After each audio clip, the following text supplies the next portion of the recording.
Welcome back, folks. Boom. Back again. Andy here, and as Hank, always, we got what's going on? man short this week, but I think we'll do Nice. quite the episode this week. Oh man, just that was off the rails. It's I almost too much to process. yeah, I mean, I lost count at like 100 different things that you call Easter eggs. I don't even know if we can at some point we're probably going to just have to just call them back the background because I mean Yeah, because they're after just 50 part of it now. Camtonos is it even it's just a thing now. It's always there. You know what I Yeah, it's mean? a Like multi-purpose, everyday yeah, it's item. it's a yeah exactly. So and they're normalizing a lot of that stuff. Uh, we're sort of transcending what's super rare as an Easter egg. Although we definitely we get deep dives. We do. So, Wes asked me off the air if there is such a thing as too much fan service, and Mm, I don't think so. This no, week it had multiple like jump out of your seat points, and even some of them were kind of tugging at your heartstrings. yeah I mean yeah it brought me near tears a couple of times. I love the parallels and stuff. I know Wes had said to me also offline that he thought there might have been some missed opportunities, and I, there may be one or two, but I wasn't disappointed with anything. No, Uh, everything made sense and uh, left me wanting more of absolutely every little bit of it. yep, can't wait for the next one. Mm, But even though we're down one man, Wes is here in spirit with us, right and he on. sent a couple clips along from his exotic vacation destination. So All let's check out Wes's opening statement this week. right. Hey, what's up, guys? It's Wes here for Fandom Power and Chapter 6, the Book of Boba Fandom, or is it Chapter 18 of The Mandalorian? Either way, it's Chapter 6. It's From the Desert Comes a Stranger. I'm sorry, guys. I cannot be there with you this week to narrate at least my portion of the episode, but after 2 years of being locked up, it was time to get away. So I'm coming to you here pre-recorded from an undisclosed location in Mexico, and I just couldn't get away without leaving you with some thoughts on this episode. So here, I just want to run through this quickly. From the Desert Comes a Stranger. I have to say, my first impression of this episode, I watched it at like 4 o'clock in the morning because I couldn't sleep. And this episode is what I like to call the kitchen sink episode. I mean, this one begs the question, is there such a thing as too much fan service? And I say that because in the previous episode, we very much fawned over how reverent and how self-referential the episode was to episode 1, The Phantom Menace. And we all agreed that it worked very, very well. But at 4 o'clock in the morning, as I'm watching this episode, the number of can we call them guest appearances or cameos or crossover characters? My God, could you throw any more at us? I mean, what did we have? We had Cobb Vanth, Ahsoka Tano, Grogu, Luke freaking Skywalker, and of course the live action introduction of Cad Bane, and we'll talk about him in a little bit more. Again, the kitchen sink episode. At 4 o'clock in the morning, things just felt for me, and again, for me, just a little bit forced. I did rewatch the episode later on in the day, and I have to say that my opinion did soften, but there are some things that I'm just going to leave for you guys, and I'm sure Hank and Andy are going to talk about this throughout the episode. So there's from Wes. Right on. But this week, we're talking about Chapter 6, From the Desert Comes a Stranger. Oh yeah. It's got a runtime of 40 minutes and 50 seconds without the credits, or 47 minutes all in. This week's episode is directed by Dave Filoni, and it is written by both Favreau and Filoni. No post-credit scene this week, so you want to get into it? Let's do it. All right. We open our episode this week somewhere in the Tatooine desert to the site of a handful of moisture evaporators. We find 4 pikes near a heavily modified X-34 land speeder. One sets down the chest and the other sets down a Camtono of credits. And we've been over the Camtono before, first appearing back in Empire Strikes Back, and it resurfaced in the first season of The Mandalorian, but it's been popping up here and there since. Originally an unaltered ice cream maker, it's gotten a bit more functional these days, and the name, it's possibly because of a viral video with an adorable little girl from a couple years back. And if you don't believe me, we do have a clip of that one. So here you go.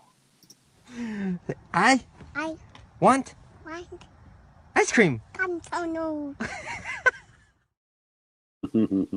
So there you go. It's spoken there. That's awesome. Back to the moment at hand, though. As the Pikes begin to make their transaction, we hear a familiar voice as a gunslinger steps into frame. And it turns out it's Cobb Vanth. He is back again, played by Timothy Olyphant. And with them clearly started, old Vanth, he tells them, think it through. And he says that more than once. But he's already got his hand on a sidearm, and the Pikes, respectfully pull their hands away from their blasters. Vanth goes on to tell them that he'll give them the benefit of the doubt as long as they pack up and leave now. Because he figures, we'll chalk it up. You thought you were in the middle of nowhere, but he points out from one end over there to the other, they're currently in the Mos Pelgo territory. And the stripes on his buckle indicate he is the marshal of said territories. Wicked. So we're going back to that badge again. He goes on to tell them that since he hasn't seen what's in the chest, no laws have been broken. And he's willing to chalk it up to them reading the map wrong. And if, as long as they just pack up and be on their way. And they kind of nod to each other, but they have no intention of leaving. As they turn, they go for their blasters. But Vanth, he's quicker on the draw and dispatches 3 of them with ease. And to the point, he even takes out 2 of them with 1 shot. 1 shot, I know. It's like he banks it off the guy. Yeah, 3 Pikes, awesome. 2 shots. But the remaining guy, he throws his hands up because he can't get his blaster quick enough. And Vanth, he strolls closer, telling him, "Oh, you must be the smart one." And he says, "I got a proposition for your bosses." He's heard of the syndicate, and he respects that. And he can take the credits back to them. And he says, with respect, anyone else who gets lost running spice through Mos Pelgo again will be lost forever. Mm-hmm. So, laying down the law, as it were. I think the Pikes mentioned too that excuse me. The Pikes mentioned too that we're gonna just leave the spice here and we'll take the credits and we're gonna leave. And I think their plan was to just like leave spice somewhere where random farmers would find it and therefore get addicted to it and then therefore have to pay through the nose for it. Yeah, it's an evil and first one's free. It's a good business plan for a drug dealer. Well, the next part here kind of makes me wonder, but he tells the Pike, unload it and leave and consider it a fine for trespassing. But the Pike replies, this chest is worth more than that town. Yep. And Vanth, he kind of snidely replies back, well, maybe I'll retire. With, he's still got his blaster trained on him. The Pike, he complies, unloads the chest, jumps in and drives off. And as the Pike vanishes out of sight, Vanth, he eyes it up and, just looks at it for a second before kicking it over. And once he does, the lid comes off and the rest of the spice inside is just taken by the desert. So after this season, Tatooine's going to be half spice. Yeah, like you figure Tusken's digging for those black melons, or Bantha's just kind of walking around. Are they getting a contact eye from this stuff? Could be. But, really quick, we get our title card. And again, from the desert comes a stranger. And we might be thrown off because, Cobb Vanth is out in the desert, but definitely he's not our stranger because we already know who he is. So we shift gears from the emptiness of the desert and we shift over to the vastness of space, where we find Din Djarin on approach to a planet. And best I could pull out of the Orbesh on his screen here is nice. ICNJEI, but the J and the I are upside down. So, not sure what's going on there.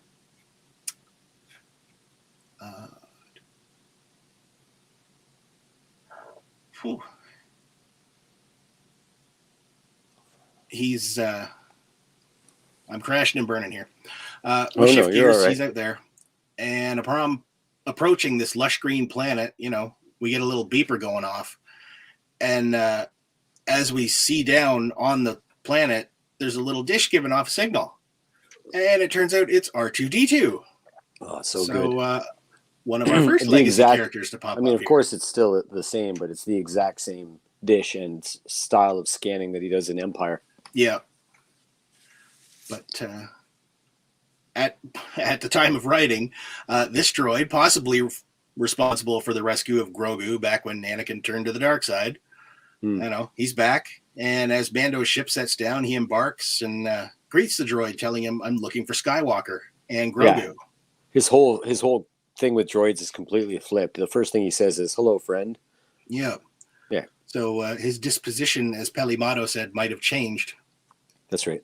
But small aside here, we had our theory back last year that got some good reach, but with this appearance of R2-D2, I think it pretty much puts our smoking nub theory out the window. No, nubs are gone. Yeah. So as Wes had pointed out back during The Mandalorian, there was one and only occurrence where R2 had these little bolt nubs sticking out of his legs. Yeah. And when we coupled that with the Thrawn trilogy, it brings you to the doorstep of evil Luke Skywalker. Yeah. But here in the Book of Boba Fett, they're gone again. And I haven't given up entirely on that. I just don't think that this Luke is that Luke. No. Yeah. Because going back and rewatching The Mandalorian, multiple times they appear, disappear, and reappear within that episode. Yeah. So it's very strange. Yeah, we're fond of us on our toes. Pretty much. Because we're fond of saying, nothing is done by accident here. Mm. But it may be one of those rare cases where it simply is a continuity error due to them having to shoot with the false intention of having Plo Koon show up. That's right. So 9 nubs. Yep. But back on our green planet, R2 leads Mando into a bamboo forest, and Mando notices a rock tilting up, and he only finds out that it is an android that is carrying it off somewhere. Awesome. And as they enter a clearing, we find multiple androids moving rocks and constructing a new stone building. Very similar to the domed buildings we saw on Ahch-To in The Last Jedi.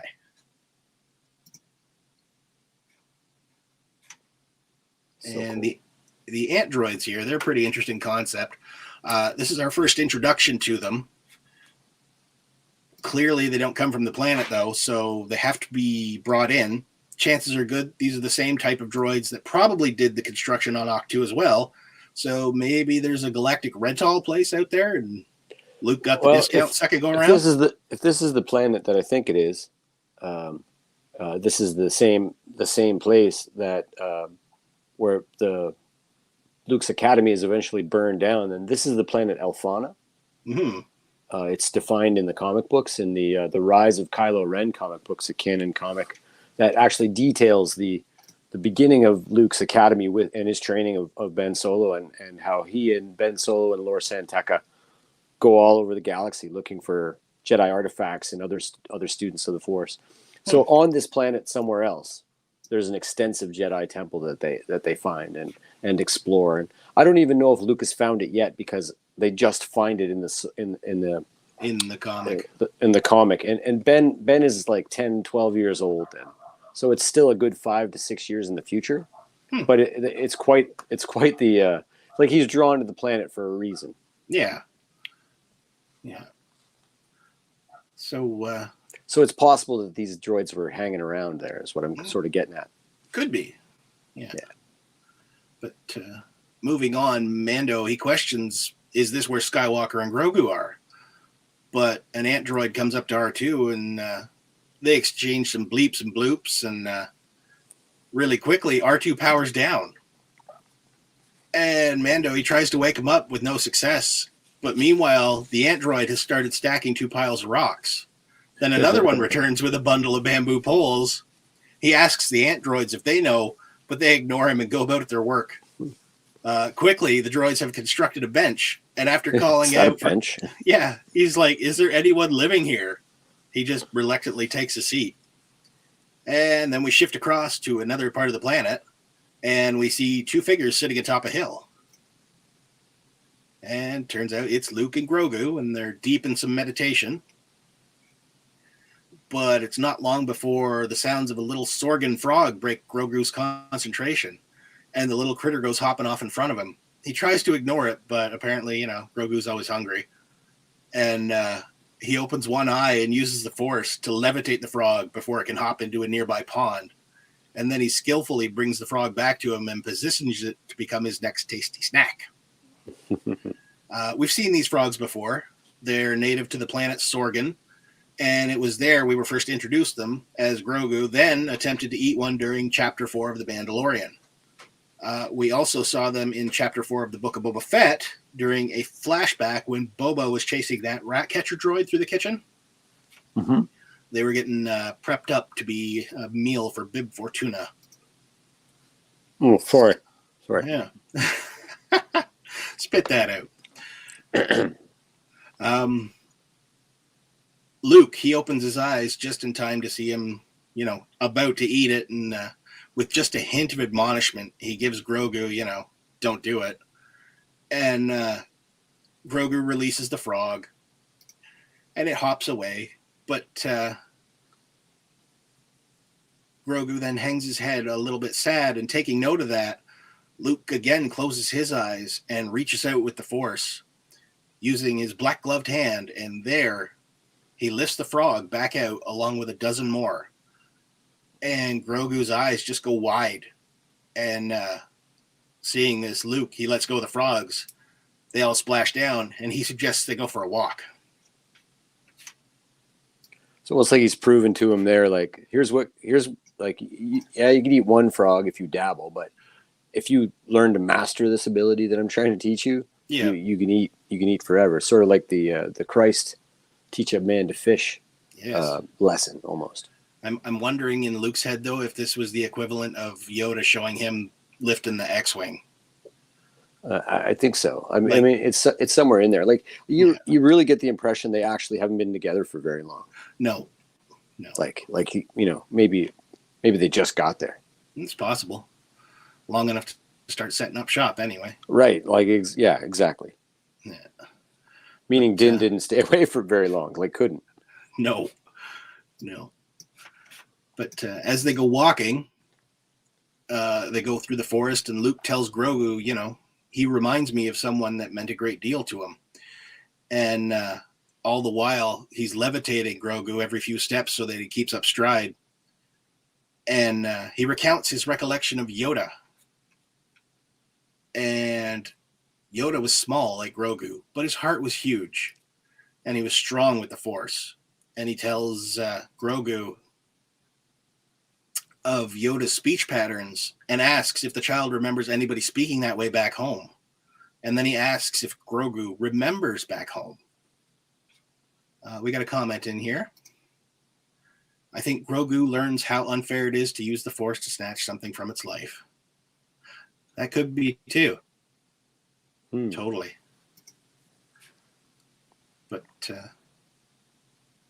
Luke places his hand on Grogu's head, and we're given a flashback to the night of the massacre at the Jedi Temple on Coruscant. Wow. And this is a big one. We should point out, as we're in front of Grogu, 3 Jedis are hopelessly trying to keep members of the 501st at bay, and one by one they fall to blaster fire. Mm-hmm. And as the troops advance, they'd start double tapping the fallen Jedi. And we should point out here, this isn't the first time we visited this specific hallway. No. Back in Clone Wars Season 5, Episode 20, Anakin paid a visit to the Marillion Jedi Knight, Barriss Offee. Yes. And Wes actually had a couple thoughts on this that we can share here for you. So let's take a look at that.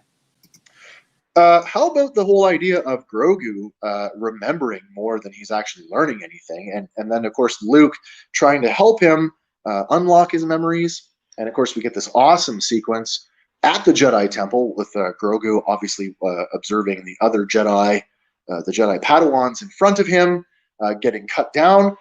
Possibly a Barriss Offee reference there, and I'm not 100% sure if it is or it isn't, because we know that Barriss Offee went to prison. So whether they actually held her at the Jedi Temple or somewhere else is yet to be seen. But we do, in fact, see the 501st Legion advancing on the temple.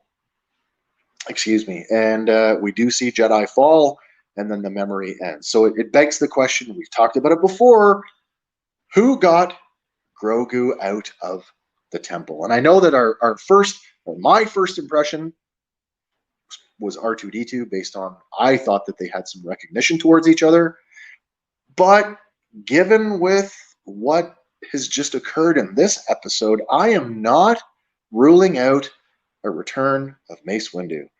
And I don't say that lightly.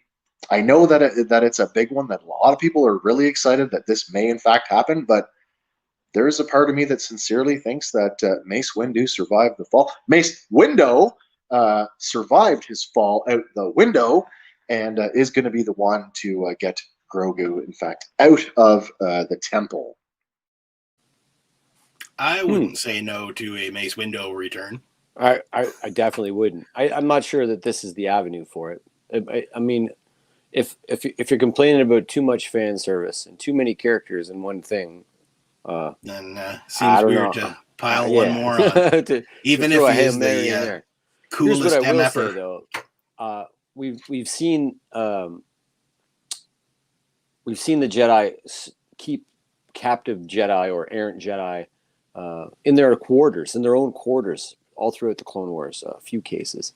And it's not a huge stretch to say that Barriss Offee was being kept in her own quarters, awaiting sentencing or even trial, while 3 Jedi stood guard over her when Order 66 occurred. And I think that's what you're seeing here. I don't think that was a prison block. I agree that it was the hallway and her quarters. Well, I do have a slide here that actually pretty much confirms that. So I'll bring that up here.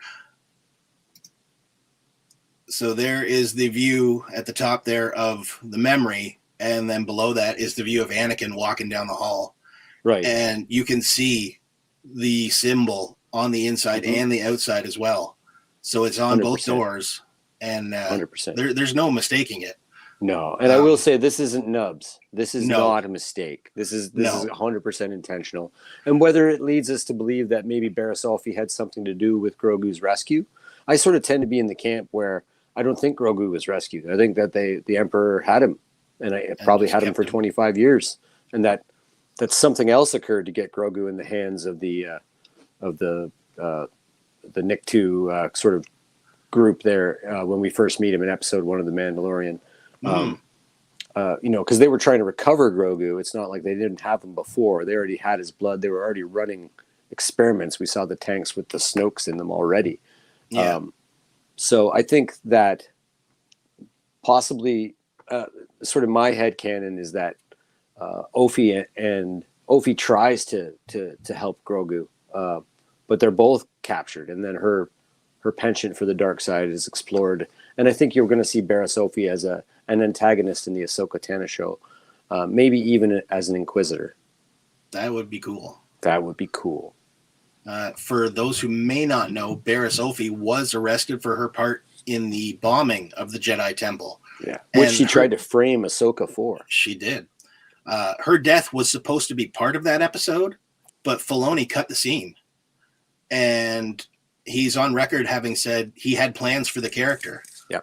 But it was shown in the Dark Horse comic adaptation of Revenge of the Sith that she died during Order 66.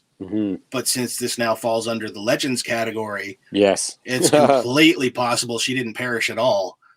But the question is, what were Filoni's plans for her?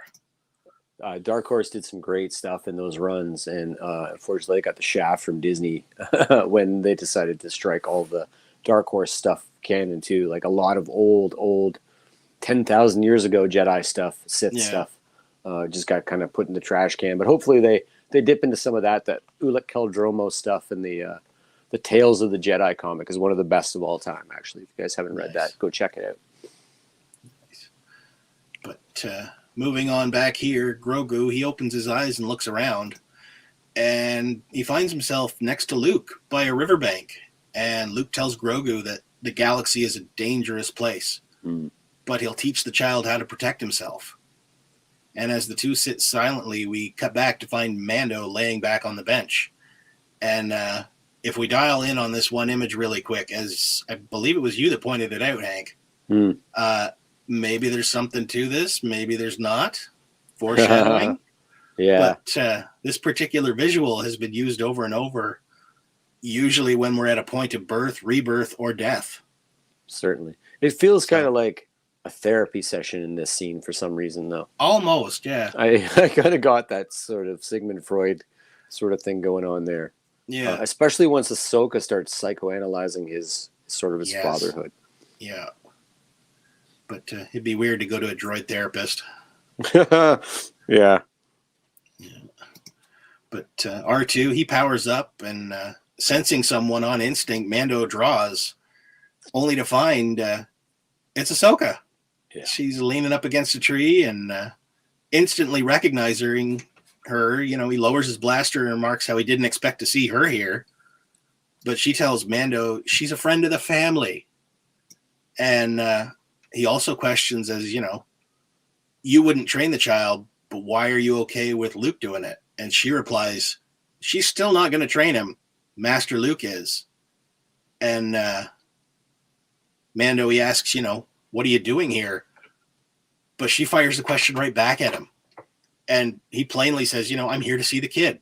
And Ahsoka says that that's why R2 brought you to me. So Mando, he goes on to ask about, the structure that the androids are working on. And she tells him someday it'll be a great school, and Grogu is to be the first student. Mando asks how Grogu is doing, and she just tells him bluntly, fine. He restates that, I want to see Grogu, and Ahsoka says she knows and invites him to take a walk. Rosario Dawson has been either she's been spending eons with Dave Filoni, or she's been spending hours and hours and hours combing over the footage from Rebels and Clone Wars, which she's perfectly mimicking the mannerisms, the physical mannerisms of the Ahsoka character, like a lot more than she did in The Mandalorian. In that one episode. And her speech patterns are perfect now. She doesn't use contractions. She's like, I can't get over enough how right into the character she's gotten, and it's brilliant. The way she crosses her arms, the way she just puts a hand on the shoulder, the way she doesn't use contractions, like almost like Data from Star Trek. Fantastic, man, fantastic. Yeah. So as they make their way through the bamboo forest, Mando, she tells him, "I warned you that attachment to this child will be difficult to let go." And he says, but he was a Mandalorian foundling in my care. So first, or I guess second after the armorer said that he's a foundling. Mm-hmm. So even Mando is now referring to him that way. Right. But he's there and he just wants to make sure he's safe. And Ahsoka assures him, there's no place safer in the galaxy than here with Luke. And when he asks, why were you fine with his choice when you wouldn't? Hesitantly, she says, because it was his choice. And she doesn't want to control the wants of others. So Mando, he says, well, it's my choice. I'm going to go see the kid. And not stopping him, she says, of course, if that's what you wish. And she looks off, and Mando, he follows her gaze, only to see Luke and Grogu on the hill. Mm-hmm. And he moves to go to Grogu. But Ahsoka asks, are you doing this for Grogu? Or are you doing it for yourself? And Mando, he waits a moment, and then he pulls out the little bundle, and he tells Ahsoka, I just want to give it to him. And when she asks why, so Grogu will remember you? He says, no. As a Mandalorian foundling, he should have it because it's his right. Mm-hmm. So Ahsoka, she crosses her arms, and questions, you know, foundling, or is he a Padawan now? And Mando pauses too and says, you know, either way, this armor will protect him. Right. And she says, you know, if you're set on it, please allow me to deliver it. And there's a bit of sadness in his voice because he says, you know, I came all this way, and he's right there. Mm-hmm. But then Ahsoka, she places her hand on Mando and says, you know, he misses you a great deal, but if he sees you, it will only make things more difficult for him. So, you know, he stares up at his little friend again, the Beskar just kind of glinting off the sunlight, glinting off his Beskar, and he pauses again before turning and handing her the bundle. He turns to leave as Ahsoka studies the small bundle, and then she makes her way towards Luke and Grogu, and the camera pans away.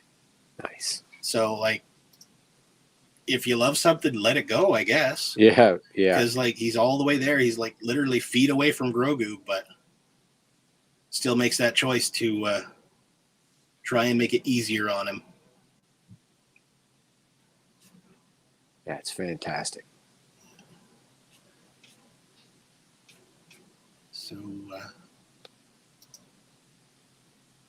we look up and find over Skywalker's shoulder, there's Grogu in a backpack, and he's reaching out as he sees Mando's starfighter lift off and depart.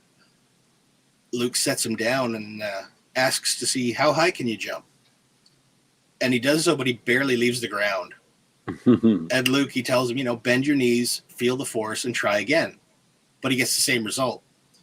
And then Luke tells him, you know, you're trying too hard. And in a twist on that legacy line, he says, don't try, do. But sensing Grogu's frustration, Luke loads him back in the backpack, and they go sprinting through the forest in a similar fashion like they did back in Empire. Yeah, I think it's the same backpack. It might be. I think it is. Yeah, it's pretty great. Yeah, I mean, he's even mimicking the flips and whatnot too, right? Oh, it's perfect. Yeah. So the inverse direction too. A lot of the scenes are inverted. Mm-hmm. You know, because this is the even the student and the teacher are inverted. Yeah, it's fantastic. But leaping over branches and rocks, Luke even does the flip the same way. Mm-hmm. And as they bound toward the river, Luke pauses on a fuzzy boulder only for a moment before leaping onward. And we find out that it was a yak-like or bison-like creature instead of rocks. Yeah, possibly a Nerf. Maybe our possibly. First live-action version of a Nerf. Cool. Yeah. But they continue to run, skipping past more of these bison-like yaks. And eventually they come to a host of bamboo shoots, which... you know, he just grabs a hold and scales right up. Yeah. And at the top, they pause and take in the view. And Luke tells Grogu, you know, the wide world exists in balance. And you got to feel the Force all around you. They both close their eyes and reach out. And the wind blows gently. And we get that all too familiar musical cue. Mm-hmm. And he tells Grogu, you know, through the Force, you will find balance as well. Yeah, very similar to the lesson he teaches Rey on the rock in The Last Jedi. Yeah. The Last Jedi. But the camera pans away, and we rejoin them at Riverside, and I'm going to hand the reins over to Hank now for the second half here. So perfect. Literally balance. Literally balance. The lesson he was teaching. Grogu attempts to balance on the stump on one foot using the Force to aid him, and he can't quite get it. But on his third try, he seems to be doing quite well, and it echoes the Luke sort of standing on one hand and using the Force to balance. And Luke is using the same language that Yoda used. You know, encourage good, very good. You know, feel the Force flow through you and things of that nature. It's I don't know. I just couldn't be happier about this stuff. Like, watching a legacy character fill, you know, the mind of this new character with all those, you know, it's like having Yoda teach him those things, you know? Yeah.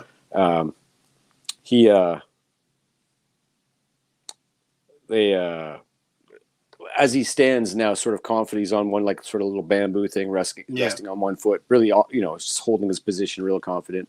Luke runs through a Form 5 lightsaber, the way of the Krayt Dragon, and showing his prowess with the saber and running through a kata. Looks really good. It's sort of when I noticed, and I don't know if you noticed earlier, but I was thinking he was wearing the exact same thing that he was wearing in the first episode of The Mandalorian that we saw him in. But you don't really see him without his cloak on, so it's hard to get a good view of what he's actually wearing underneath. But you sort of think that's the same outfit that he's wearing in Return of the Jedi, but it isn't actually. This is much more like a martial arts gi. It's like a ninja top. It's crossed over and tied off to the sides with the belt over top of it. So it looks awesome. Yeah. We do have a comment here. Does E.T. know Yoda? Does E.T. know Yoda? So there is a theory. Yeah, there is a theory, and I won't get deep into it. But if you go back and you watch the Phantom Menace, there's a group of, when there's the vote of no confidence in Chancellor Valorum, and they pan across the Senate floor. There's one of the pods has a bunch of ETs in it, and therefore sort of canonizes the ETs as being inside the Star Wars galaxy. Yeah. And if you want to go one little step deeper, when Elliot in the movie E.T. is playing with a couple of action figures, E.T. seems to sort of recognize Greedo, and then later on, when they're in the street, Halloween, right on the street, some kids dressed up as Yoda, and he's like, E.T. kind of stops. Home. So yeah, there's a good chance that E.T. knew that Yoda. There's a precedent for it. Yep. Luke pulls out a really familiar object, and this is sort of one of the things where the Easter eggs start to become average, everyday objects in the Star Wars world, which is great. But he explains to Grogu, this is a training remote, and he sort of tosses it over on the ground to him, and the Grogu does the best thing because he's still like a 4 or 5 year old. He rolls it like a ball over to Luke, like no, that's not how it works. Luke reaches out through the Force, flips his hand and turns it on. It snaps to life and jumps up in the air. This is how it works, and it's got that great movement to it. That same really, as it doesn't 4. really. Yeah, it doesn't track with the modern CGI. It looks stilted, but on purpose. Same the way the Desert Kraken looked kind of stilted on purpose. And it takes the shot and it just zaps at his feet and it sends him flying back. And he sneezes. He's the little cutest little sneeze there too, like a little chew. And it's people are all over like, oh, it's so cruel. Why would he do that? But Obi-Wan did the exact same thing. Threw him into the deep end, handed him a lightsaber, put a blast shield over his head, and threw a live remote at him. So this is sort of the same thing. But what we do see then is, and he knocks him down. And Luke imparts a lesson. Now this lesson is very important because this is a lesson that the Mandalorian exhibits every time we see him in a fight. And he tells him to get up and always get up. And that's a sort of a huge crossover point because we always see the Mandalorian beat to this point of like barely being able to stand, and then like Rocky getting up anyway to try to finish the fight. I thought that was really sort of an important lesson imparted by the wrong teacher. I thought it was kind of neat. Mm-hmm. But the remote strikes again. This time Grogu leaps out of the way, and backflips and lands expertly, like he's been doing it his whole life. And proceed to a sort of a montage out over the water. Grogu's out over the water. Now he's skipping from stone to stone to stone, back flipping, side flipping, front flipping, and anticipating, by seconds sometimes this remote. And Ahsoka walks out into the clearing where Luke looks on, and she says, "Wow, you've taught him well." And Luke admits, like, I really haven't taught him anything. It's more like he's remembering, and maybe some of that trauma that he unleashed also unleashed some of his ability to wield the Force. It certainly seems like it did, especially because we see Grogu having a track record of using the Force when trauma is at hand. Yeah, like using it on impulse almost. Like, I'm hungry, give me that. Right, I wouldn't really be surprised if those clone troopers that are approaching him just get picked up and ragdolled by him. Yeah. He's similar to the ones in right in the so dungeon powerful there. Naturally, like an innate ability, and that's the way they always speak in Legends of Yoda's race. Yeah, their innate ability to wield the Force is just next level. Yeah. Oh, so Grogu like sort of reaches out through the Force, and the ball is approaching him, and it stops, and he just like crushes it from the inside, and it explodes in a shower of sparks and falls into the water and sinks below. And Grogu kind of looks over at approval, and instead of being upset, Luke's like, good, which is kind of a little bit like Luke's having a hard time. Not like, because like from Grogu's point here, he's almost like, I'm done playing with this thing now, and I'm going to destroy it. Right, and it's sort of like, okay, it's good that you're wielding the Force, but Luke is like almost encouraging some sort of negativity a bit. Luke's new to the game. I'm not going to say he's bad at it yet. I know I've heard lots of stuff online saying, "Oh, he's super bad at it. No wonder he's a piece of garbage in the Last Jedi." But I think he's just trying to figure it out, man. He's 28 years old. At the end of the day, he's still a young man. And he's had to go through his own trauma. Right, his own trauma is terrible. Even Ahsoka has to sort of teach him lessons in the next scene, So they start to talk, and Luke senses the obvious, and he says the Mandalorian was here, and Ahsoka said yes. He wanted to give him a gift, and she pulls out the cloth package still in the bow that like its owner had given him, and looks exactly like Grogu. Luke takes it in his glove hand, and he measures the weight carefully. Sometimes I wonder if his heart is in it. And he remarks wearily as Grogu sits down on his perch, and she looks over him and sort of gets this like prideful grin, almost like she's proud, so much like your father. And I don't know why, but that line made me like I went, ooh. It makes you wonder, have they had the conversation yet? Right? Like, because there's a huge conversation there, and you kind of don't want it to be off camera, but then again, it would be a half hour of them sitting drinking tea. Just telling you stuff you already knew about each other. So maybe it is off camera, but just so much like your father. And earlier in the episode, I'm a friend of the family. Like these things, like the student of the Skywalker is, she's practically Luke's sister in terms of, the Jedi lineage. It's really nice to see these two interact. It's like the biggest fanboy service thing I could ever imagine. And it's like live action before my eyes. Well, CG before my eyes. So much like your father. But Luke's stoic. And as Grogu settles in for a nap, Luke asks, what should I do about him? Still, what's that? Hey, guys. We got a comment. I'm pretty sure it's from Wes or Kim, but much love from Wes down in Mexico. Nicely done, sir. Safe travels. Come back soon. Yep. She gives him like a little bow of respect, right? Right, exactly. And now Anakin's former Padawan, the true master, tells him to trust his instincts. And this is a Qui-Gon to Obi-Wan moment.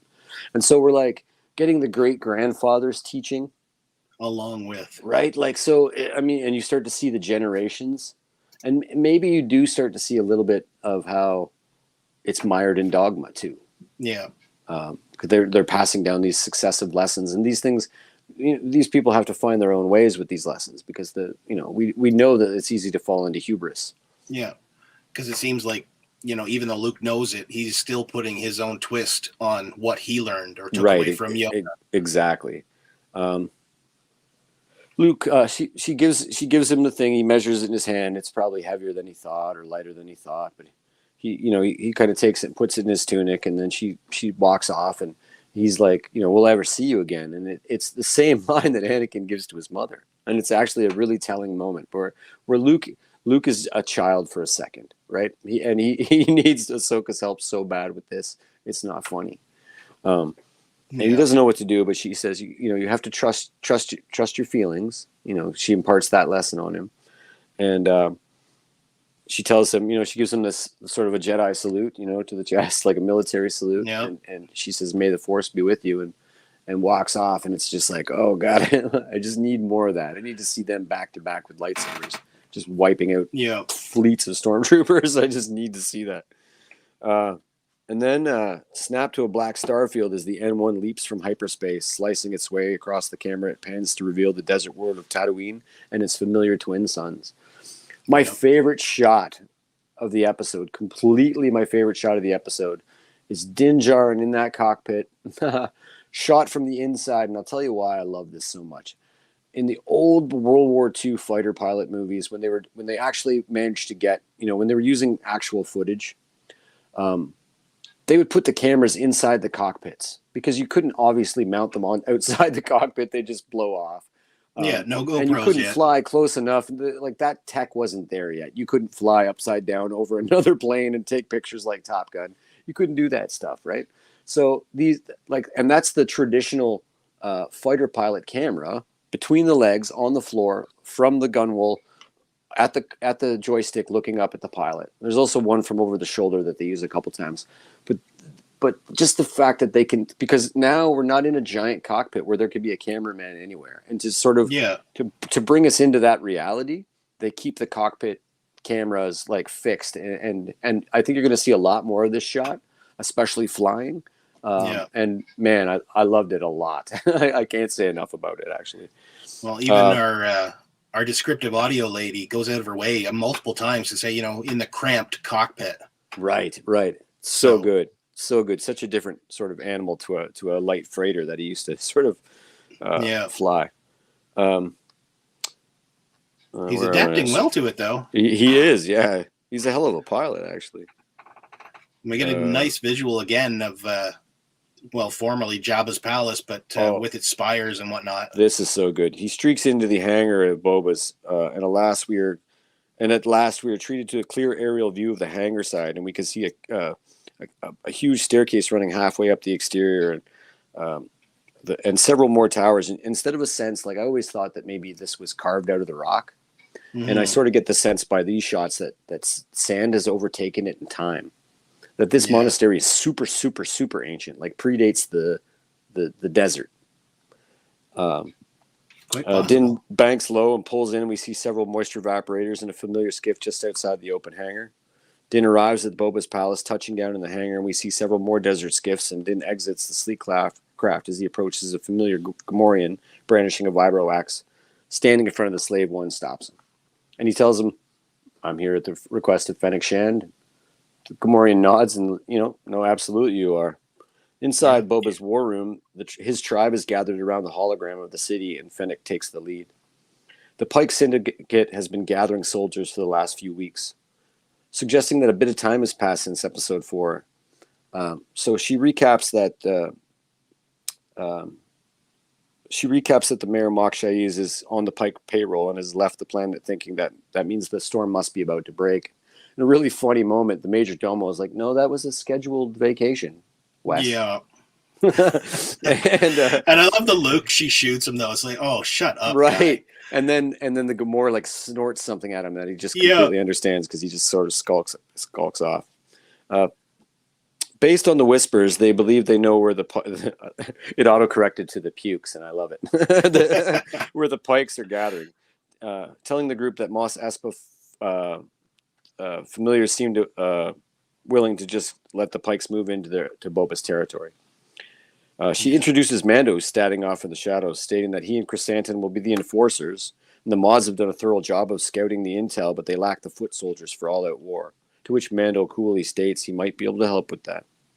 The group turns to look at them and at each other, and you sort of get that first shot of the ragtag. And it's like it reminds you of the Rebel Alliance and the way that they're gathering, kind of planning around where they're going to attack the Death Star. Always around a hollow table, always in a sort of dark, cramped area. And based on that hollow, there's a lot of Pikes set up here. A lot of Pikes. Yeah. And I think that it might not even be the city. It might be like sort of the greater, that part of Tatooine where the cities are and stuff. Up on the ridge, or I guess on the ridge there, but still overlooking the city. Cut to the desert exterior, and the sun-bleached teeth and jaws of a familiar Krayt dragon skull roll into view. And if anything, this episode bordered on unfulfilled promise that this wasn't the Sand People that Din had gone to recruit. Instead, the camera pans back. So I will give you that, Wes. I thought for sure we were getting a tribe of Sand People here. Yeah. But instead, to reveal the Jawas have scavenged even that, and have strapped it to the top of their sandcrawler. And the Jawas hoot and holler as the starfighter swings by them low, waving their furry hands in the air. Again with the furry, though. Again with the furry hands, yeah. Approaching low over the weather vanes of the familiar town of Mos Pelgo, Din lands the freighter just on the edge of town. An armed local sporting an orange bandana around his neck, who's been eyeing the craft, approaches the Mandalorian, telling him, "If if you want to park your starship, you'll have to do it out there in the flats. You can tell right away that this guy might as well have been wearing a Star Trek red shirt. Yeah. Just green as hell, and still grizzled, still a Tatooine native. You got to, they couldn't make him like a clean and super young, but definitely you could just tell that he's cannon fodder about to happen. Action, though. Right. So cocksure, right? So cocky. But we know how that goes, don't we? Yeah. Mando tells him, he says, "I don't think you heard me," and Mando tells him, "No, I heard you." But a familiar voice smoothly says, "I'll take it from here, deputy." And the deputy sheepishly strolls off. Mando nods to the marshal, who replies, looking back over his shoulder, "He's new. Still a bit jumpy. Is that an N1? Is that an Naboo starfighter?" And I love the way he delivers that line. Just like all at once, notices something completely unique and interesting and uses it to change the conversation. Yeah. Now, I got to go. I think, is it here where I go off on a tangent?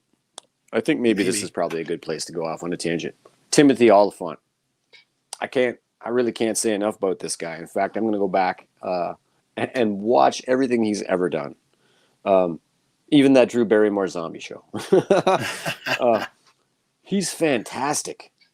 I know, like, he's been in 55 Westerns, and that's probably what I'm going to watch the most, because he's got the look, the mannerisms. He's got the swagger. The speech patterns. Like the slang, like it's like he talks like that in real life. You all, like might be good. Like just amazing. Yeah. I can't get over it enough. And so, credit where credit's due. Timothy Oliphant's bringing this character to life, and he's brilliant. And John and Dave are brilliant for reaching into the huge treasure trove of characters and pulling this guy into live action. Now, if you guys don't know where he came from. He's in several interludes smattered throughout, and I'm talking like 25 pages. Not a lot of stuff, but very cool stuff. In the Chuck Wendig's Aftermath novels, and the Aftermath novels have the distinction of being the canon stuff that occurs right after Return of the Jedi. So where Heir to the Empire novels fell in the old Legends sort of thing, and there's a lot of cool stuff. Political intrigue, and we get to learn, about our legacy characters and how they deal with the ramifications of things. Cool things like the Hutts refer to Leia as the Hutt Slayer, and there's a lot of cool stuff. But I think the coolest stuff is the interludes, and the interludes all revolve around Freetown on Tatooine and its Marshal Cobb Vanth, and the fact that he acquired Boba Fett's armor from some Jawas, and so, the idea of that, like as I'm reading these things, going, "Oh my God, that's so cool." And then we actually get that, in Mando season 2. Yeah.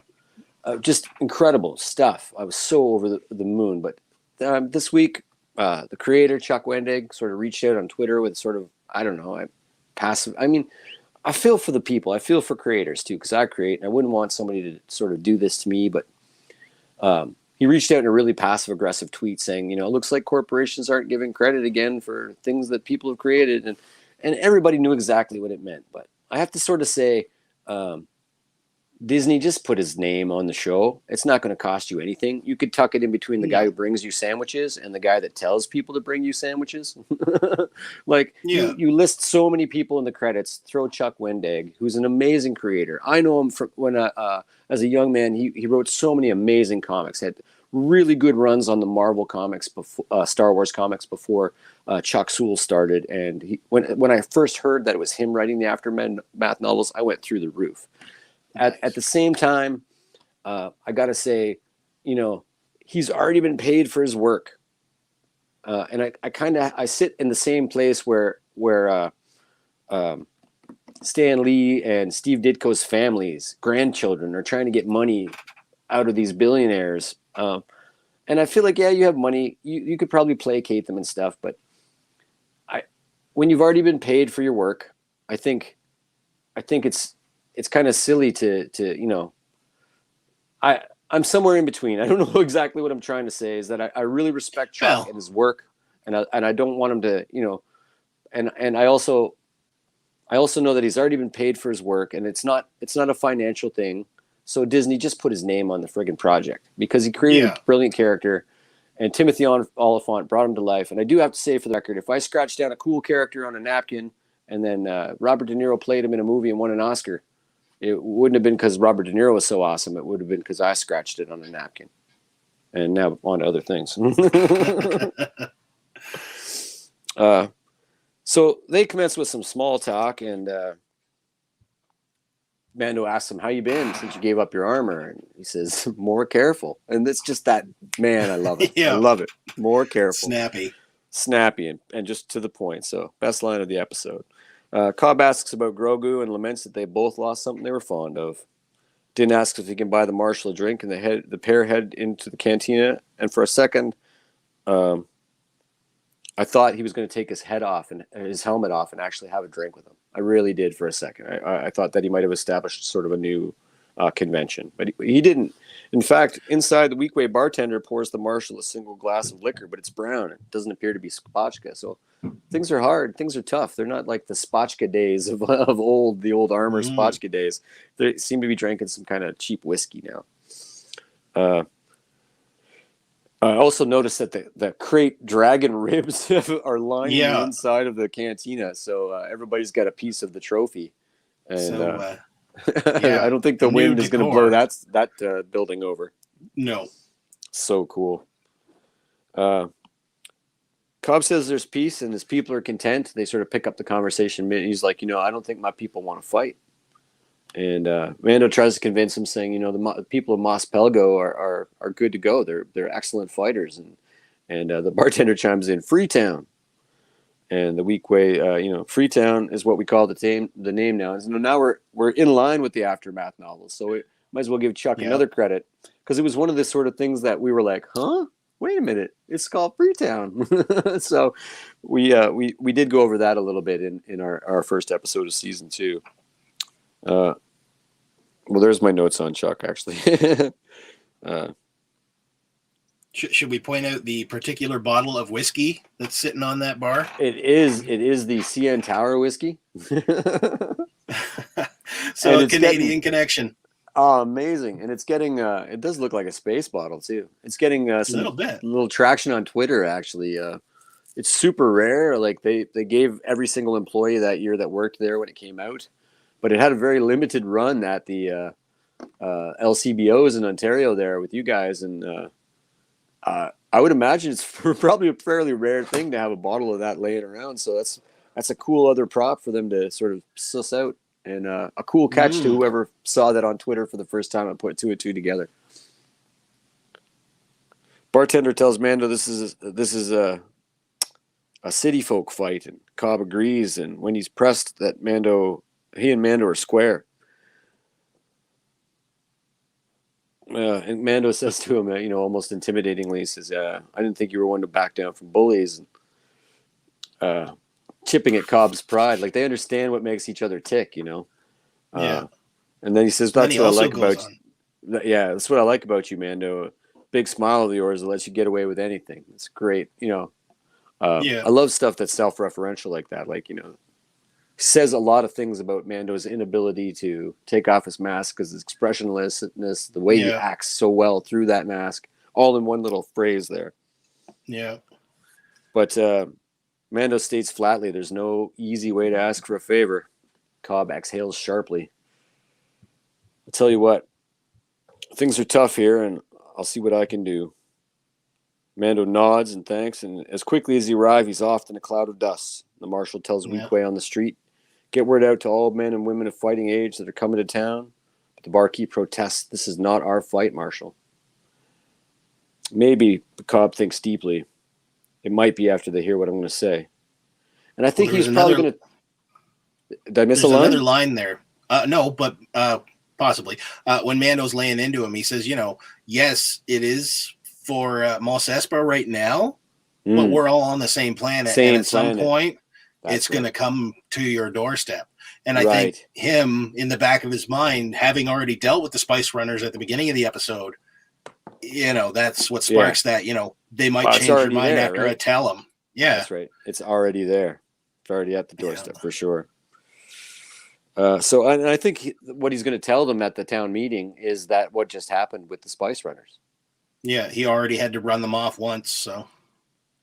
So the tender walks back inside as an ill wind picks up, pretending. The sun beaming through the shadow of wind chimes in one of cinema's oldest Western tropes. Yep. There's someone a-coming.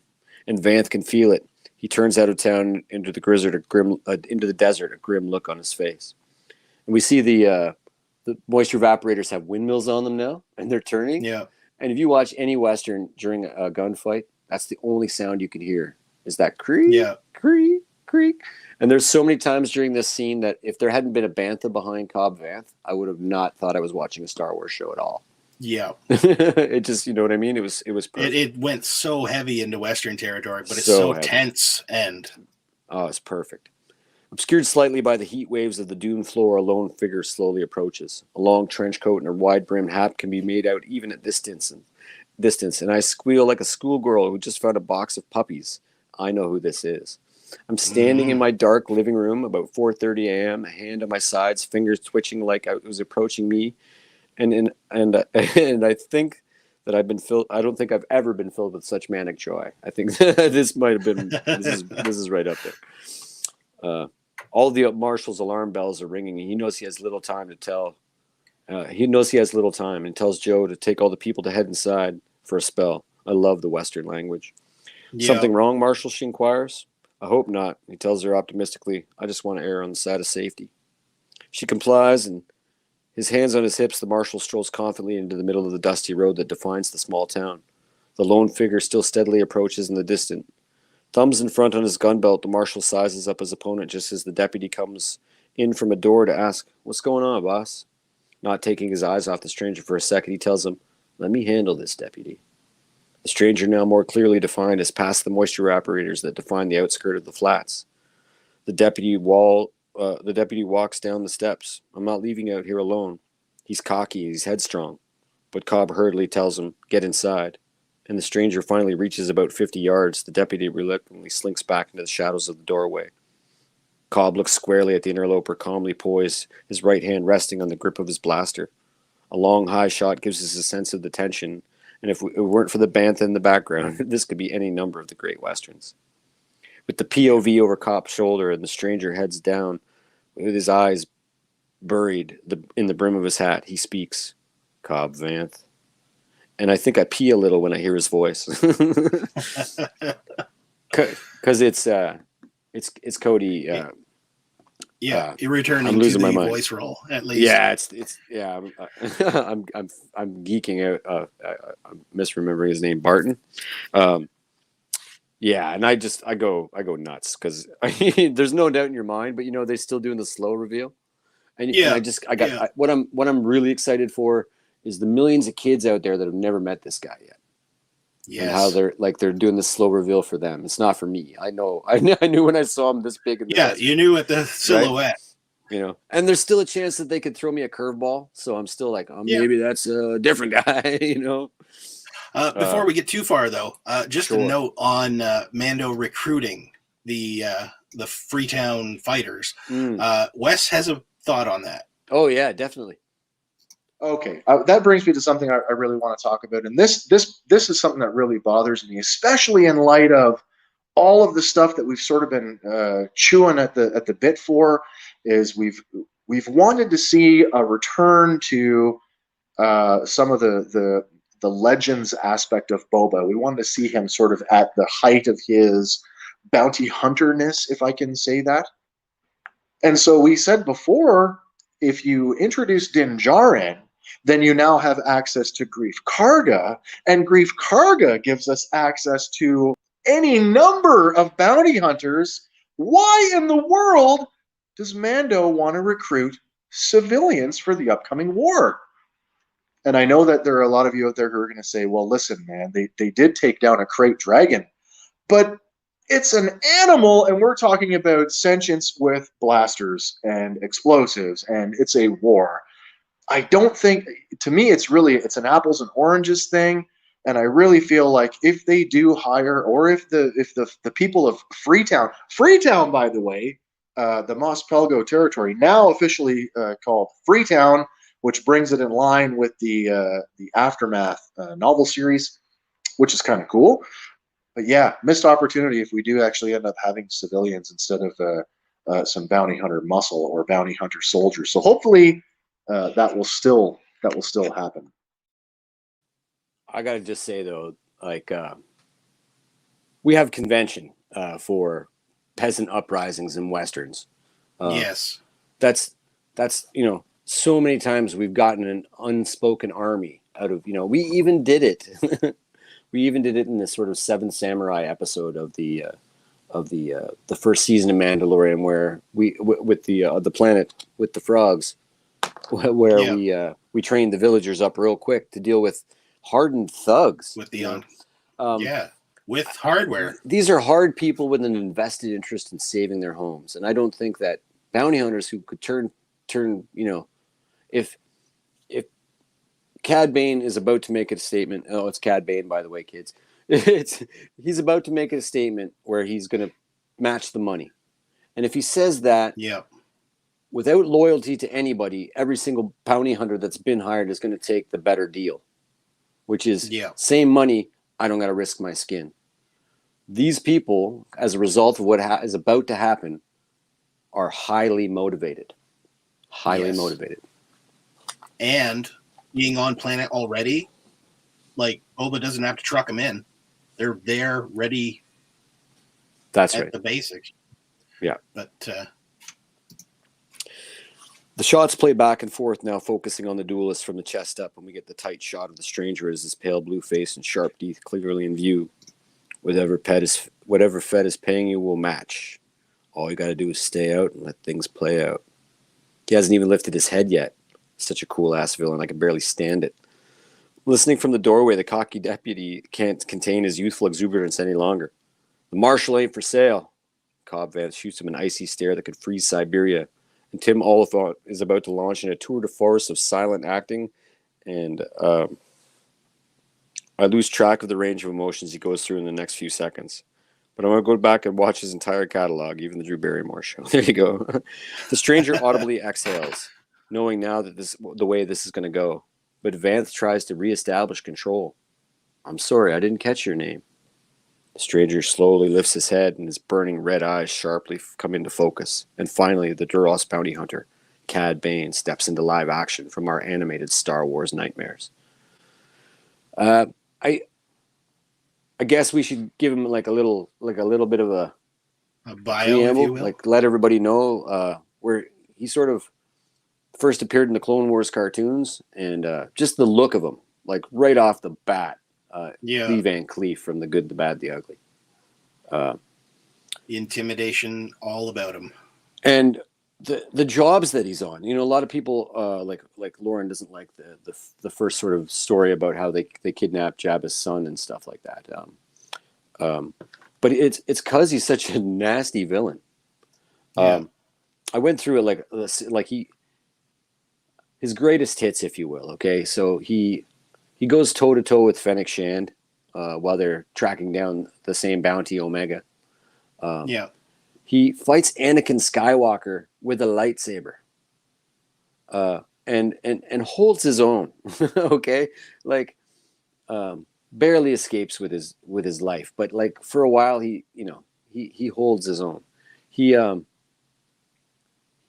beats Hunter in a duel. He ostensibly he's beaten Boba Fett in a duel, although it's kind of, whether that's canon or not, we're in a roundabout way. They kind of shoot each other. I mean, I think we're so close to getting a live action version of I think we're going to get that right before now. The season is done. Yeah, 100% show off. And having him be such the line that he's about to give, Boba Fett is a cold-blooded killer who works with the Empire. And I've never seen a kettle call a pot Cromer. I mean, he routinely worked for the Separatists. He routinely worked for crime syndicates and like whoever's paying. He literally worked for Palpatine as Sidious, collecting Force-sensitive children to sell them back to the. So he's a piece of dung, but he's a dangerous piece of dung. And so far, we've never seen him lose one of these fights. I think that perhaps that scene in the beginning No redemption arc evil. for Bane. Yeah, Yes. you got to have that. I agree. You got to have that. He is a clear-cut villain. The trend to have Boba, the wishy-washy sort of gray villains is like you need the real bad guys to root against. You really need that sort of hard line. I believe in fantasy. It just makes things easier. It's fun when things are nuanced, but you do need characters that are like so steeped in that stuff that you just can't help but wish them dead. Yeah. We got one more comment here from Red Swenson. The Old Republic MMO is introducing a Duros bounty hunter this month. Kind of had a feeling it might be a tie-in to Senor Bane. There it is. Yeah, maybe. Perfect. That's really good news. Yeah. Yeah. What a great character. Yeah. Stranger slowly lifts his head and his burning eyes sharply come into focus. Finally, the Duros bounty hunter Cad Bane steps into live action. A shot of Vanth reveals the heightening tension. I'd be careful where I was sticking my nose if I were you, Bane hisses. The deputy, not really understanding the gravity of the situation, moves closer, but the marshal must remain in control of the conversation. Is that friendly advice or a threat? In one of the biggest pot calling the kettle chrome moments ever, Bane states, Boba Fett is a cold-blooded killer who worked for the Empire. Swap Empire for Separatists, and you have a good chunk of Bane's resume. Yeah. But the negotiations have ended. And Cobb offers, you tell your spice runners Tatooine is closed for business. This planet's seen enough violence. Bane knows the time for talking is over, too. You should have never given up your armor. Bane pulls back his long coat with his left hand, revealing the handle of his blaster still holstered. Cobb's hand moves. I love this moment, too. Oh, man. With all the folks of the village just kind of peeking out. Yeah, exactly. Yeah, like opening the shutters and it's so catching good. A little visual, but Cobb's hand moves to position over his own blaster, and the tension rises with the music as we quickly cut back and forth between the marshal, the stranger, and the deputy, who was clearly making things difficult for Vanth. Sensing the younger man's anxiety over clearly having never been in a gunfight before, Cobb takes his eyes off Bane for a split second, as the deputy can't handle the escalation any longer and tries to fumble for his blaster in its housing. Cobb is fast, but Bane is faster. He takes the marshal out of the fight with a blast to the shoulder and then teaches the deputy his last lesson, gunning him down with several shots. Bane speaks coldly. Tatooine belongs to the Syndicate. As long as the spice keeps running, everyone will be left alone. And as slow as he came in, the bounty hunter turns and slowly stalks out of town, his message delivered. The town folks run out to see if the marshal is alive, and it's unclear, but they want a med pack, and they ask for a stim. Stim is an Easter egg from the canisters from the Jedi Fallen Order that Beatty gives Kyle Kestis every time he gets injured. Stim, and he pops one up in the air and jams it in himself to get health. That's an awesome little thing there. Townsfolk roll out to see if the marshal is alive. It's unclear. The bartender stares hard at the bounty hunter as he saunters off. Bane may have just hardened the hard people's already hardened resolve. Yeah. Back at Garza Fwips. I mean, that was amazing.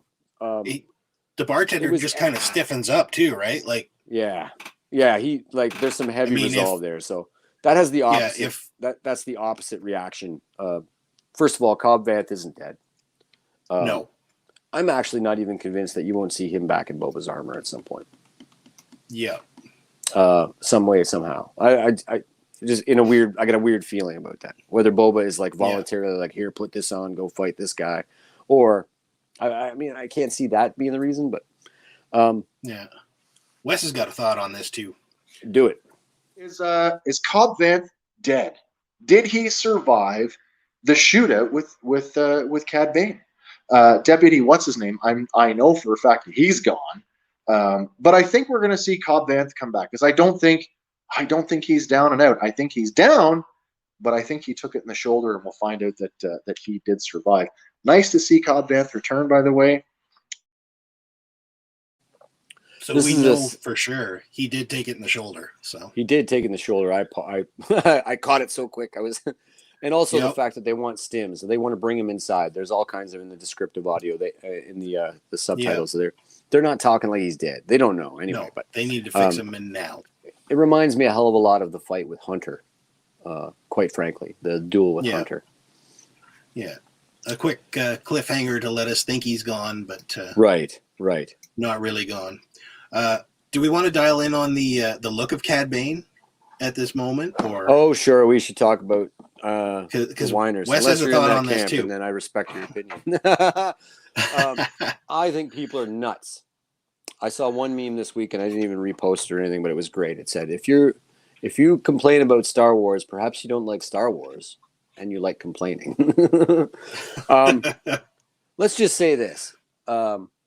This character, we haven't seen him in any visual form, although it was a couple weeks ago that we saw those episodes if we rewatched them, in any visual form for 25 years. It's 25 years since his last appearance in any visual sort of narrative that we've seen. Within the Star Wars universe. Do Duros gray up a bit as humans do when they get older? Maybe their skin grays up a little bit. For me, possible. Having him grizzled and gray and old is like Clint Eastwood from The Unforgiven. Like he's past his prime, but he's still nobody to F with. Yeah. And I sort of took it like that.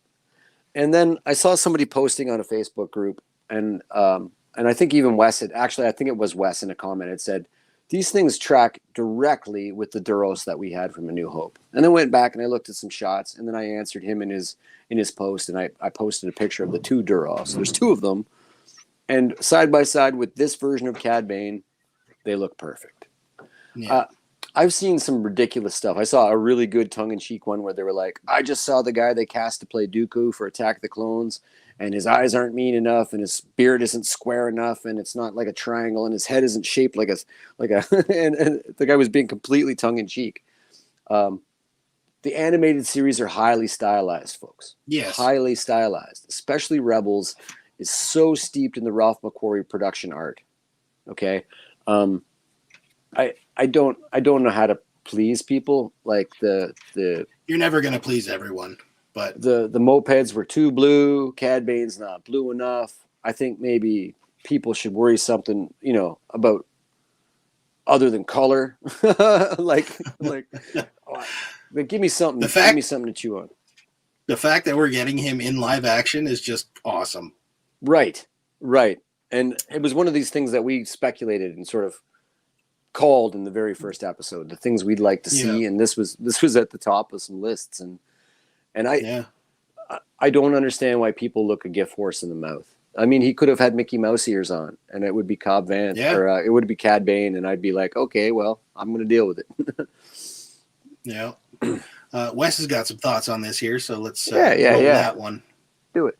And man, when Cad Bane was strolling up in the middle of the desert, I don't think there was anybody in the room that didn't realize who that was or didn't have their suspicions. And when we saw him in his full live-action glory, I don't know about you guys, but I thought, what a fantastic translation from animation to live action. And I know that that's come up. It's only been a couple of days, and even but here on vacation, even I'm not immune to the fact that people have been complaining about the look of Cad Bane. In fact, we were less than 24 hours before somebody had already deep-faked what they thought was an improved look of Cad Bane. But you know what?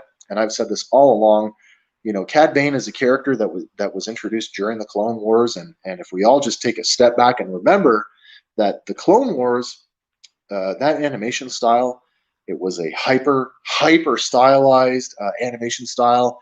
It's a lot of hard angles and very, very sharp features.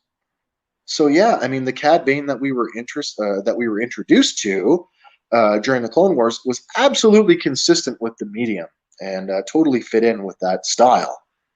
Just like the live action Cad Bane that we just got introduced to is perfectly in style and consistent with other aliens and other creatures that we've seen throughout live action Star Wars. And great to see, and I can't think of the gentleman's name, and I didn't write it down in my notes, with the same voice actor coming back to reprise the role of Cad Bane, although it's a little bit different. It's a little bit edgier, kind of like Peter Cullen, how he changed the voice of Optimus Prime from animation to live action to be a little bit more grizzled, if you will. But I think it's fantastic. I don't care that his skin tone is any lighter. I don't care that his hat is smaller. I think it's wonderful. I also think it's interesting that they chose to give us a nod to the hat that he's been wearing throughout the course of the Bad Batch, with the metal plating in it, which may or may not support the Cad Bane Boba duel animatic that we've talked about in our previous episode. Who knows? We may get a shootout yet between Boba and Cad Bane, especially when Cad Bane still is referring to Boba Fett as a ruthless killer. And we haven't really seen that side of him, except with the Nikto Speeder Gang. Corey Burton. We both crapped the bed on that one. Corey Burton.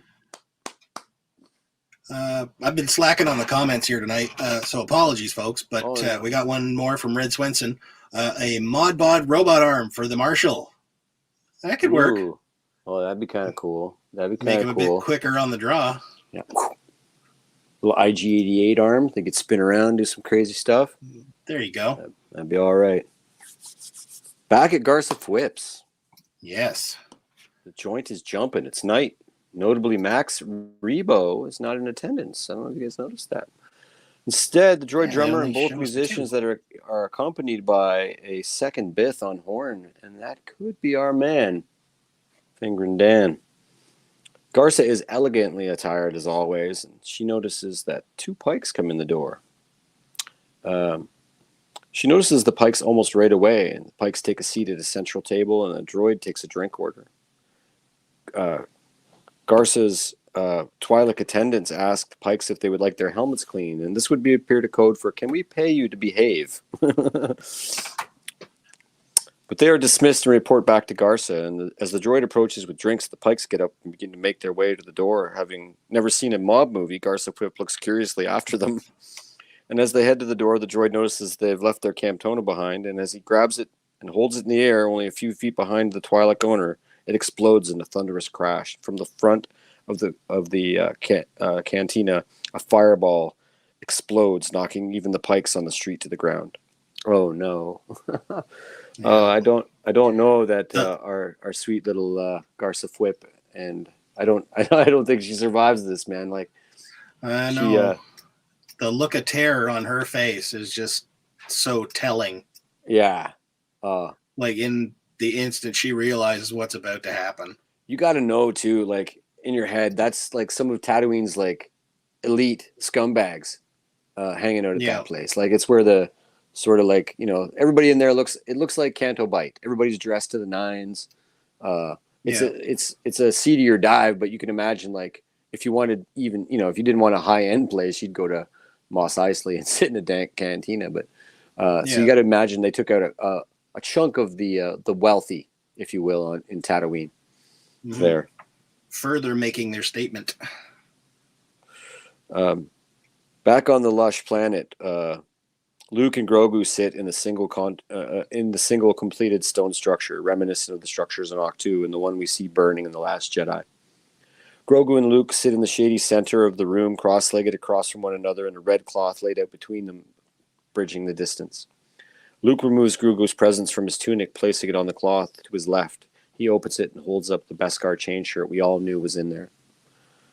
So no, I saw stuff going, no mithril. It's too small for chainmail. It's going to be a helmet. It's shaped like a helmet. Well, we all saw the chains fall. I saw some really crazy speculation on that one. It's kind of funny, actually. We don't need Grogu looking like Scott Steiner. Right. The Mandalorian wanted to give you this. Luke places it down, and Grogu reaches for it. But Luke cautions, before you take it, I'll give you a choice. He opens a small wooden chest on his right side, and he removes a small cylindrical object. This is a lightsaber, and he ignites it, and it snaps to life in a smooth green glow. It belonged to my teacher, Master Yoda. And he turns it off and cradles it in 2 open hands, offering it to Grogu. He places it on his right side, Grogu's left. Grogu stands to take a better look at it, the hilt, but Luke tells him, you can choose only one. But if you choose the armor, you will return to your friend the Mandalorian. However, you will be giving in to attachment to those you love and forsaking the way of the Jedi. But if you choose the lightsaber, you will be my first student at my academy, and I will train you to become a great Jedi. It will take you many years to master the Force, and you may never see your friend the Mandalorian again. Because Grogu, a short time for you is a lifetime for someone else. Grogu looks first at the armor, and then at the saber, and then again at the armor. And Luke asks, so which do you choose? Grogu looking up at him, contemplating. Smash to black. Yep. There's a lot to unpack in the last. Let's tackle the lightsaber first, because it's less of an emotional beat. Yeah. So we have a few canon sources here that seem to be pointing at different things as to what this thing could be if it is indeed Yoda's lightsaber. So we all know that in the battle with Palpatine in Revenge of the Sith, in the Senate chamber, Yoda loses his lightsaber and it tumbles to the ground. Yeah. We know that after that fight, he makes his way to that very ground, and his cloak sort of wafts in beside him, and he picks that up, the will of the Force, but we don't ever see him physically pick up his lightsaber. No. Flash forward like 30, 40 years. I don't know how long it is. We get a comic called Age of Rebellion Special, and in it, it's a bunch of short stories. And in one, Yoda's got to eat, and he's trying to figure out a way to hunt some of the native creatures on Dagobah, and he goes into his chest, and he's got this running inner monologue how he's not worthy, and swore he would never pick up a lightsaber again. Literally not worthy. Would never diminish the honor of the blade by wielding it. Would never diminish the honor of the order by pretending that he had not sullied that with his decisions. Really heavy stuff, actually. And in it, he takes the lightsaber and he fashions it into a bow. There you go. Awesome. Well done, sir. And he uses the bow to hunt the food. And again, he's not using the Force to just like lift it up to him. He's actually hunting it. Right. He's actually, yes, exactly. So there's a couple other things. There's a Lego set that I have where there's a chest, and in the chest there's not real objects, but there's a sticker. And on the sticker is Yoda's lightsaber in the chest, and it's supposed to go under his bed.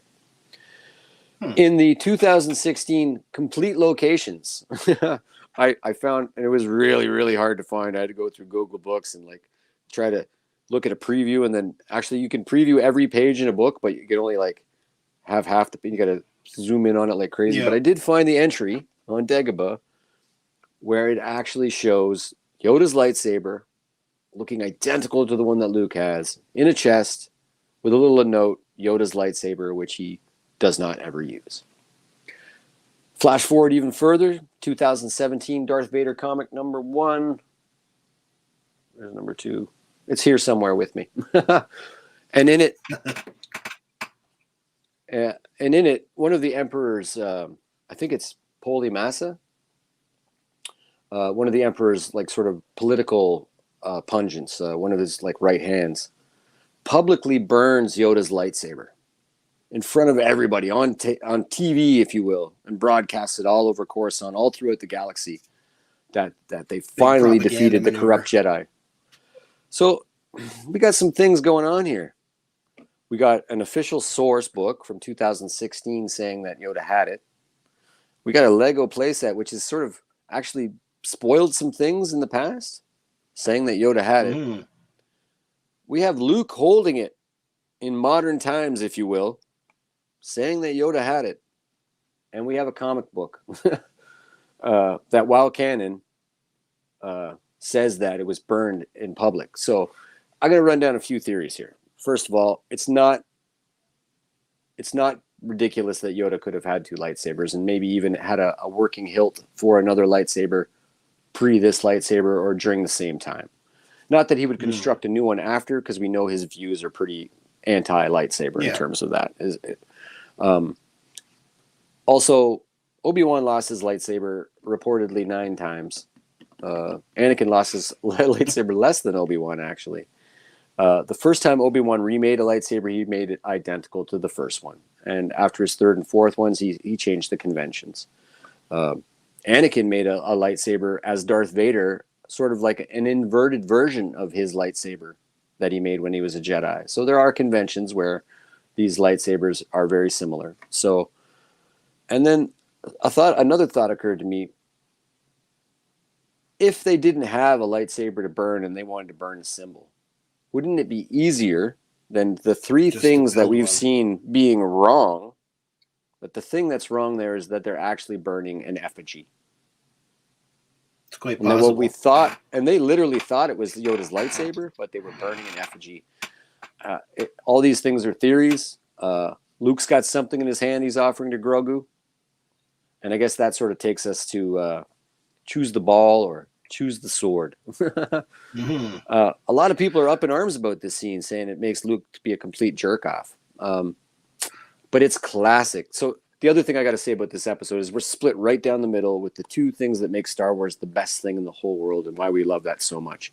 And that's half of it is a Western and half of it is a samurai movie. And right down the middle, you know. So and we're back here in the samurai thing. And there couldn't be more of a classic a samurai Western style story than Shogun Assassin, later adapted for manga as Lone Wolf and Cub. And if those of you who don't know, Lone Wolf and Cub, the manga, and the Shogun Assassin, there's 5 movies, by the way. It's about a former assassin who worked for a daimyo, whose daimyo goes mad and kills all the heads of the families in a certain area of Japan. And he basically has to go Ronin, and he takes his infant son with him because the daimyo has his wife killed. And the adventures are basically a baby in a pram and a guy with a sword wandering, just like walking around Japan. And it is the best stuff you've ever read in your life. It's so good. It's so good. The baby's kill count is so high, it's not funny. But there's a really big, and it's been adapted in a lot of different media. But for me, from being so right into rap music and hip hop, straight from the Wu-Tang Jizza's Liquid Swords album, where he uses the Shogun Assassin, he samples it a lot, and it's the speech by Daigoru, which is close enough to Grogu for me. I know somebody are like, that's nothing the same, but there's a G, an O, an R, and another O in it. That's close enough for me. And he basically says, there's a scene where he tells him, you need to choose the sword or the ball. And it's a metaphor. The sword is choose life, choose to fight with me along my side. And it's pretty harsh, but he tells him to choose the ball and join your mother in death. And literally the stakes are that high. He's about to kill his son if he makes the wrong choice. Luke's not about to do that, but the choice, the idea of this choice is so steeped in that samurai lore that it is completely perfectly fit here. It's not a fault of Luke. It's not, he doesn't, I've seen all these posts about only Sith deal in absolutes. This is Luke not knowing what he's doing. This is Luke trying to find the will of the Force here and let Grogu make his own decisions. Because at the end of the day, right now, Grogu has had more training than Luke. This is classic samurai trope. It's classic Lone Wolf and Cub and Shogun Assassin trope. And it fits seamlessly in here. And I'm going to tell you right now, he's going to choose the Beskar. Because Luke says something to him. It's a really important line, too. He says, a short time for you is a long time for others, and you may never see your friend the Mandalorian again. And that's the piece of information that Grogu is going to use to inform his decision, because he could take the Beskar and go and live 50 years or 100 years with Din Djarin and then return to the Jedi Order at some place in the future and still have 800 years to go. So I'm super excited about the future of this. That decision will not be made in the next episode. That decision will be saved for season 3 of The Mandalorian. You won't see Luke or Grogu in the next episode. You'll see a very pensive and worried and sort of distracted Din Djarin for sure. But that story is going to be resolved in season 3 of The Mandalorian. Mm-hmm. Wes had a moment here for the teachings of Luke. So we can play that for you. Where else? What else we got here? Here's another one for you. We get a confirmation here, and this one really sets up sort of the tragedy of Luke Skywalker. Luke is he's a horrible, terrible instructor, telling Grogu that he's going to train him to be a great Jedi, completely the opposite thing that Yoda had said to him on Dagobah that wars make not one great. And certainly, had Yoda been around, he'd have probably metaphorically kicked Luke in the butt. So yeah, a little foreshadowing there to Luke not being ready to take students, and yeah, they put that one on the nose for us. Oh yeah, I think you tanked that one. There's a distinction there. Wars don't make one great. The line is, "I'm looking for a great warrior. Wars don't make one great." There is, it's the Great Jedi Temple. It's the Great Jedi Order. It's the Grand Republic. There's no convention that prohibits him from saying a great Jedi. The line "great warrior" means that wars don't make one great. That's not how you get great. How you get great? Meditation. I agree. We also have one from him on the topic of Yoda's saber. Cool. Let's see it. If we can go into that too. Okay, let's talk about Yoda's lightsaber. Okay. Did anybody else wonder where did that come from? And I know that the obvious answer is that he built a new one, but we've got a couple things going on here. We have a comic reference that says that Yoda's lightsaber was burned publicly by the Emperor. Yet we have another reference, the 2016 Complete Locations, that says that Yoda actually had a lightsaber with him on Dagobah that he kept kind of squared away in a small box. So, I mean, the obvious answer is yes, he's built a second lightsaber, but then I kind of go like, why is Yoda married to this particular design? I mean, it doesn't, at first I thought, this doesn't really fit well with the notion that when a Jedi builds their own lightsaber, that each lightsaber is unique and unto itself. And the prime example for that is Obi-Wan Kenobi, whose lightsaber changed drastically between The Phantom Menace and Attack of the Clones and the other movies thereafter. But then, the reality is that Anakin Skywalker, who inferred that he was that losing a lightsaber was a pretty common occurrence for him, and who did in fact lose a lightsaber in Attack of the Clones when it was cut, did make the same design in time for Revenge of the Sith. And in case you forgot, that's the lightsaber that I like to refer to as the Padawan Slayer 3000. So, I mean, I don't know how you guys feel about it. Did Yoda build another one? Did he not? Does it even matter that it's the exact same design? I mean, if you want to take the Anakin thing a little bit further, even Vader's lightsaber with the black accent still largely resembles the Skywalker, the Graflex camera flash lightsaber. So, I mean, sure, there is a precedent either way that lightsabers do change, from one to another. But again, we also have the precedent that certain Jedi do tend to stick to a particular design. So that's up for debate. What do you guys think about that? If he hadn't have pre-recorded that, I would have said he was copying me. Excellent. My only thoughts on it, and this is actually a point that bugs me about Luke just handing over the saber. The saber, building it and constructing it is supposed to be something like super personal to the Jedi, right? Sure. And that I'm thinking that's why if they keep rebuilding them and they keep resembling each other, it's because that's what the Force is helping them to do, right? Like that's what they feel they should build. I agree, except the only way Luke ever got a lightsaber was by having it handed to him. True. Yeah. True. And I would say that not understanding I bet there's a convention where Luke will end up on Ilum looking for the Kyber crystals. But we also know from the Jedi Fallen Order game that what the Empire did to Ilum, which was strip mine them and then turn Ilum actually into Star Killer base with the First Order. So actual Kyber crystals might be a rarity in the galaxy sort of moving forward. And you might have to repurpose lightsabers. True.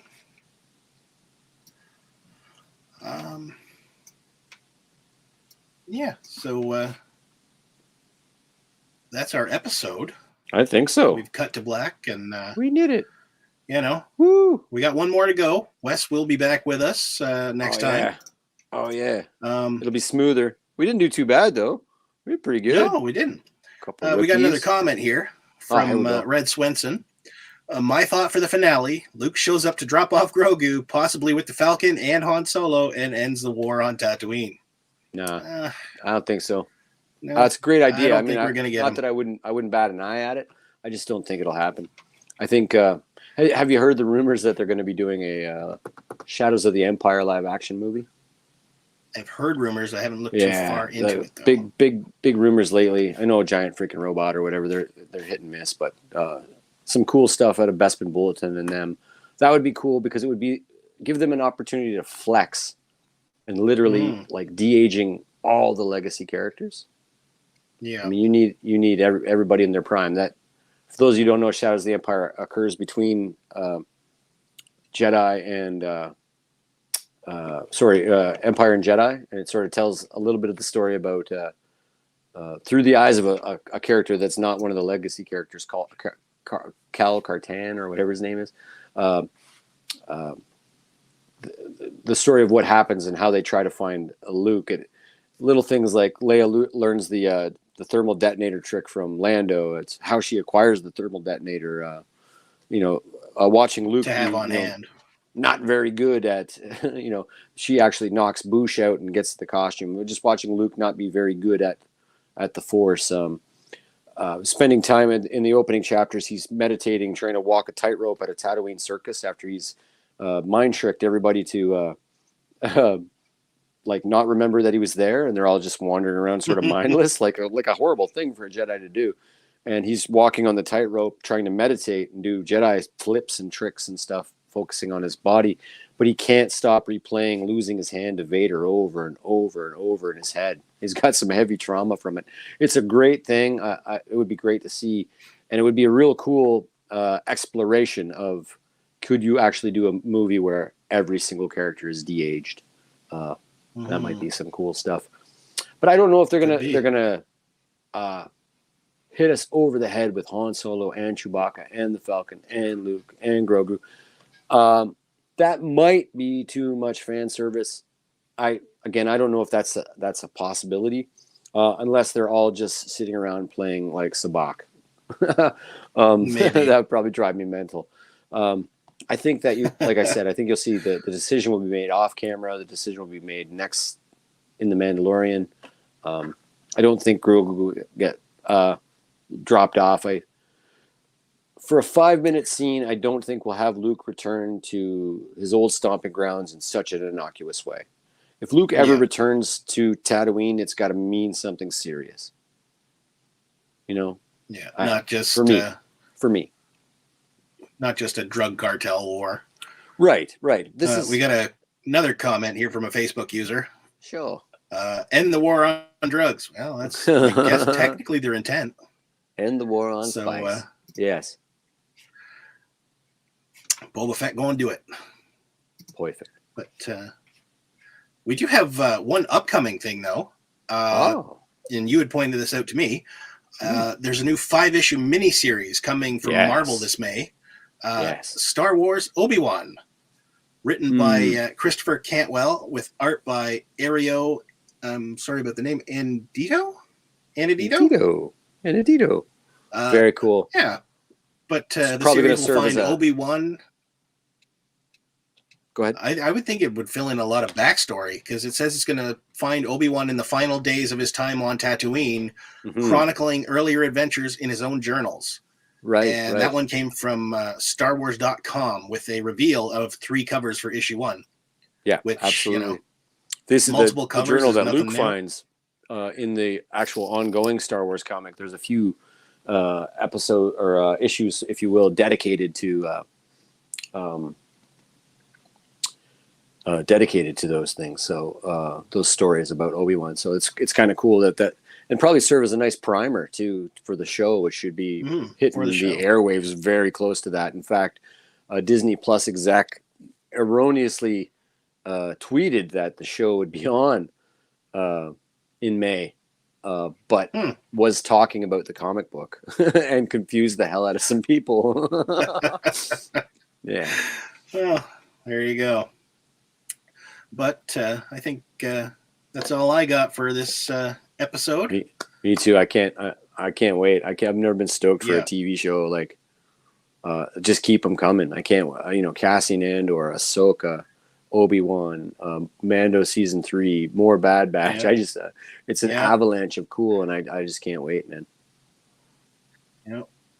So we do have a see you next time from Wes. So I'm gonna play that now. All right.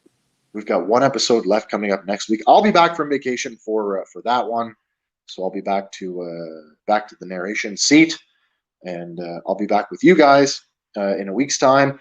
I hope you guys have enjoyed this episode as much as I have. Remember, everybody, it's okay to be critical of something and still love it, and I do, and I love all of you guys, and I'll see you on the next one. Bye for now, guys. Woo. Thank you to Wes for those clips, sending them out, even though he's on vacation, still working. Awesome. And he covered up the bruises. So pretty nice from Kim there. That's good. So don't forget to like and subscribe. Costs nothing and helps out a ton. And we will see you guys on the next one. Bye, guys. May the force be with you.